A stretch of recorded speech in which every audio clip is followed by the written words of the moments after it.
সব শিল্পী আমার প্রিয়, সব শিল্পী আমার প্রিয়। ওদেরকে দিয়ে আমরা কাজ করি, ওরা কাজ করলেই তো ছবি হয়, ওরা কাজ না করলে তো ছবি হবে না।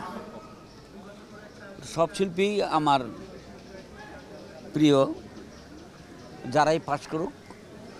ওরা শিল্পীদের কাছে যেহেতু আপনারা যারা প্রবীণ পার্সন আছেন, প্রবীণ কোথায় আর, মানে যারা প্রবীণ আপনারা যারা আছেন, মানে আপনাদের একটা চাওয়ার তো জায়গা থাকে, আপনারা কেমন? না, আমার কোনো চাওয়া না করে। আমি এমন একটা জায়গায় আছি, আমি যদি কই অমুক পাস করুক চাই, অপোজিশনটা শুনে গো ওস্তাদ এই কথা কইলেন, আমি দোষ করছি কি? ঠিক না। আমার তো একটা তো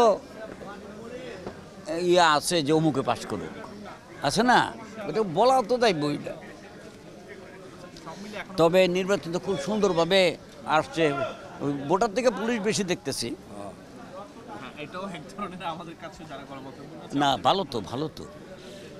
ওরা ওই যে প্রধানমন্ত্রী কইছে ভালো করে সুষ্ঠু যেন হয়, তোমরা দেখো বাস। পুলিশ ডিপার্টমেন্ট তো এই যে এফডি সেগমেন্ট এত পুলিশ, আমি দেখি না কোনোদিন।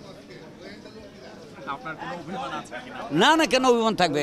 এরা আছে মানে সুন্দরভাবে নির্বাচনটা হবে, ঝগড়াঝাটি হবে না, বেশি আলাপ আলোচনা হবে না, যাইব ভোট দেবে। এটা তো খুব ভালো, ভালো।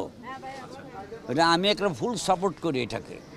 এখনো পর্যন্ত যে পরিবেশ দেখছেন শেষ পর্যন্ত, মানে সেটা থাকবে কিনা আপনাদের কাছে? 100% থাকবে। কে কথা কব, ধরে নিয়ে যাবো গারা, তোর ওপরও করবো, ধরে নিয়ে যাবো গা, বুঝছো না? কেউ কিছু করবে না। আর সবাই তো নির্বাচনে ভোট দিতে আসছে আর ভোট নিতে আসছে। এখানে উল্টাপাল্টা করলে তো ওকে বাড়ি করে দিব।